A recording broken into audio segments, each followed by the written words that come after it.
The frame of this light is completely on the ground, but what you got to see is that there's actually still a dangling light over Robinson. Just in the last few minutes, we saw several fireworks go off, and now we're starting to feel tear gas come in. Just about every hangar has been damaged, including this one, which was actually flattened.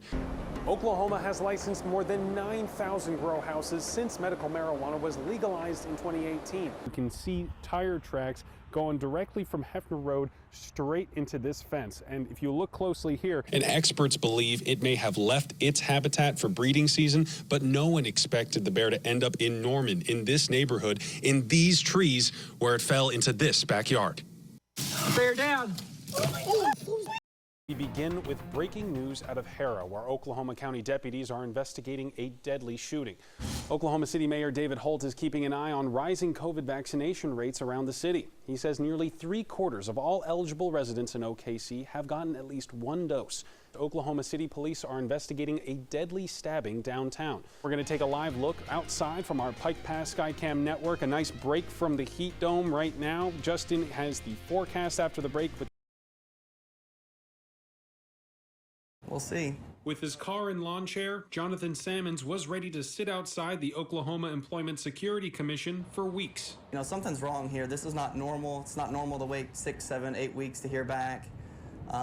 Somebody's got to do something about it, you know, and like I said, I've got time on my hands. The goal? Simply have someone cancel his unemployment claim here so he could receive payments from his home state of Arkansas. I've been waiting for a lot of weeks to hear back from OESC. I don't even need a check from them. I just need to cancel my claim. For months, the agency has been inundated with a historic number of unemployment claims, resulting in an overhaul of the website and now a new interim director who showed up to the Sammons camp. I'm Shelly Zimwalt. One phone call later. This is Cody. Okay. He is like a superstar. Gotcha. Yeah. Hey, Cody, Mr. Superstar. Sammons' claim was canceled. Now the goal for OESC's newest director is to make a system that does not require the promise of protest. And I'm hoping in the days and weeks to come that we will have an efficient and effective system. I'll ensure that people aren't going to have to camp out to get their benefits. But something's wrong. It's not the people that something's wrong with, it's just the system. Lord, They were loved by a lot of people. The Woodward community rallying together to grieve tonight after an early morning tragedy. I was at work. My dad had texted me. I didn't really want to believe it at first. And then I got the phone call a few hours later, and it was serious. Ricky Norrell lost his brother Kelsey, his sister Shanda, along with Joel Cox and 3 children after this mobile home caught fire. Fire Chief Todd Finley was called there at 1:17 this morning. I've never seen a fire of this magnitude. The state fire marshal is investigating the cause of the blaze. One firefighter using this lawnmower to smash out an AC unit, saving a child inside. Finley says it was impossible to get anyone else. The heat was so incredible, even being low to the ground, it started to blister and melt their mask. Norrell says his family touched the lives of many in Woodward. Now, he says there's only one thing left to do. Cherish the memories I've had with them. I mean, because no one can take the memories away. They're always there.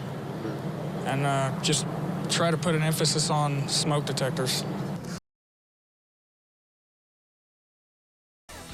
In 3 years, the medical marijuana industry in Oklahoma has become overgrown. Saying wild, wild west of cannabis really doesn't do it justice. Like, it's not just wild, it's dangerous. It boils down to the fact that we really don't have a handle on regulating this industry. The black market is bigger than what we have in Oklahoma right now. State regulators are working to catch up. In the meantime, legal businesses say they are losing to illegal operations. Our Barry Mangold has a story on why many are calling Oklahoma the Wild West of weed. It's been kind of heartbreaking, honestly. Well, Oklahoma is where I'm originally from. In 2010, I moved away to be a part of the cannabis industry. 4 years ago, Jason Emo, also known as Giddy, moved back to Oklahoma, eager to plant his roots in the emerging medical marijuana industry. Maintaining and watching for any kind of contamination. Giddy has licenses for grow houses, a processing lab, and a dispensary. But business is not all sunshine and pot leaves. Because of a prominent illegal market, Giddy says he plans to close down his dispensary. We pay taxes. All of our employees are on the books. We don't, pay people under the table. We pay employer taxes. We walk the line. And I don't know how we're going to stay in business. Oklahoma has licensed more than 9,000 grow houses since medical marijuana was legalized in 2018. Today, the state is struggling to make sure they're all in compliance. Across Oklahoma's 77 counties, the state has licensed more than 13,000 medical marijuana businesses. More than 9,200 growers, 1,600 processors, and 2,400 dispensaries. All of those serve about 381,000 licensed patients, which make up nearly 10% of the state population. I'm considering this a hard reset of OMA. In August, Adria Berry became the 4th director of the Oklahoma Medical Marijuana Authority, the agency in charge of making sure licensed businesses are following health and safety standards. However, she says the OMMA has been understaffed for a market of this size. In 2020, the OMMA inspected only 23% of license holders, and so far this year, the agency again has only inspected 23% of businesses. Giddy says a common feeling among growers is the OMMA has no teeth. We have dozens of colleagues and stuff that own other places that have never seen anybody, that have never been enforced. Berry says she has already increased the number of inspectors at the OMMA by more than 80% and wants to get a look at every business by December 2022. The comment that we are the wild west or the wild west of weed, to me it boils down to the fact that we really don't have a handle on regulating this industry. We're not going to stop hiring until we have enough people to get to every business at least once. In the meantime, she says patients can and should police dispensaries themselves by asking for test results to make sure the sellers are in compliance. It sounds like patients do have to be the ones kind of seeking information because OMA right now doesn't have the staff to do it all by itself. And yeah, exactly. And we are working on getting that staff in place, as you know. But even when we do have staff in place, I think it's important for patients to continue that diligence of asking their dispensary to show them the paperwork. More inspectors would also hopefully weed out illegal operations, both foreign and domestic, that have found a home in Oklahoma. Donnie Anderson is the director of the Oklahoma Bureau of Narcotics. We've seen foreign nationals from China. We've seen them from Russia, Bulgaria, Mexico.